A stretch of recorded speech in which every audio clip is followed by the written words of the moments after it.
Hello all you out there in YouTube land, this is Trans8010 and I'm back with another action figure review. No, not just any action figure review, another Batman action figure related review. So, why don't we just get on with it. From Batman the Animated Series, released in the debut of the line, along with figures Riddler, Penguin, Robin, Turbojet, and Combat Belt Batman, it is Two-Face. Formerly of Harvey Dent, Gotham's golden boy, ace district attorney, suffered from... What did he suffer from again? Oh yeah, he suffered from a dual personality. He had rage suppression, and it manifested itself the more and more he tried to keep it buried. It manifested itself into the gangster, Big Bad Harv. And once the gangsters who Harvey was trying to put away found out about this, they used this for their advantage. And they all but ruined his credibility and his career. And once they blackmailed him, it resulted in this inevitable confrontation that Batman was trying to stop as well.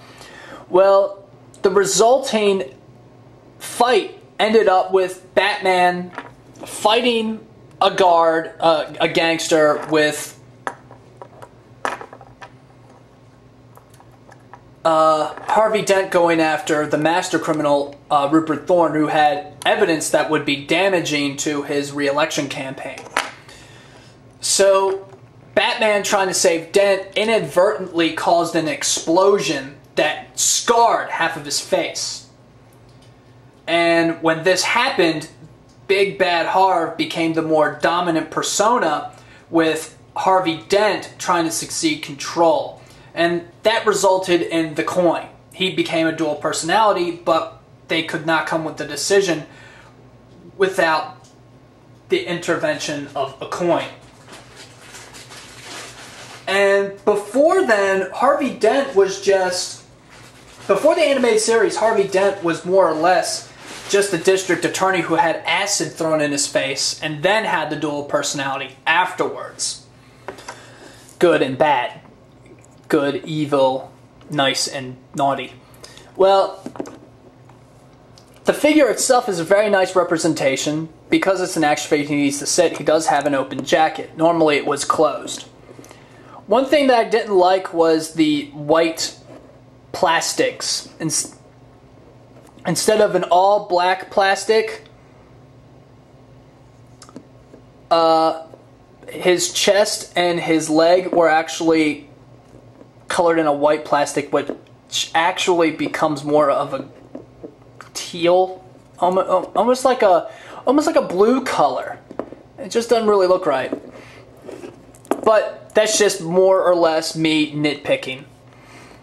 It's a very nice figure. He has the standard points of articulation. He also has this medallion, which, according to the card art, which I don't have with me, was actually supposed to symbol good or evil, and you were supposed to flip it around or such. But either because of age, it rubbed off, or simply because it just wasn't there to begin with, it's just a medallion that hangs from his neck. He also has this really cool roulette wheel gun. Roulette wheel meaning you spin it. Well, the whole thing of roulette is you're supposed to spin it, but the only thing is you can only turn it. So when it's on safe, it's actually safety and you can't fire the thing. But if it's on fire, he can. That's a really interesting gimmick. Very, very nice. And it does have these two concussion type blasters.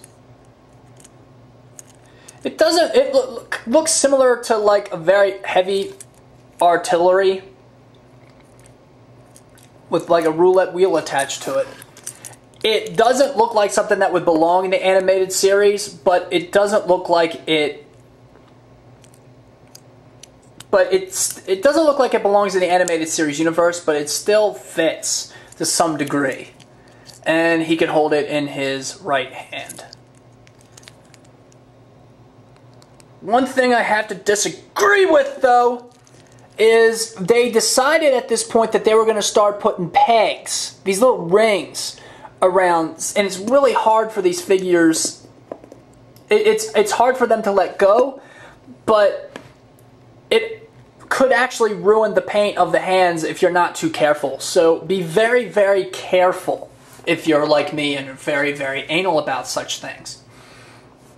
Another thing I thought that was really cool, it's not really cartoon accurate, but if you look at the face, he's got the little sores that are normally blue or red. Now, it's not cartoon accurate, but I like it nonetheless, just because it just gives that extra flair to an action figure.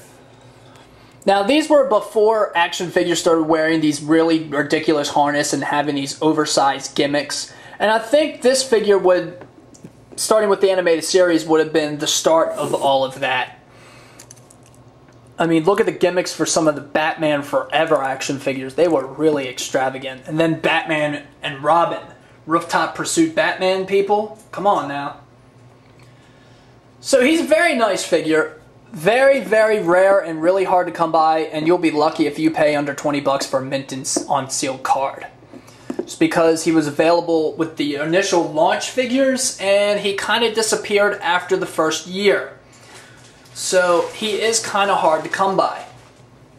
But other than that, he's a very fantastic action figure, a really great Two-Face, and simply just one of the best Batman figures ever. And I highly recommend you pick him up.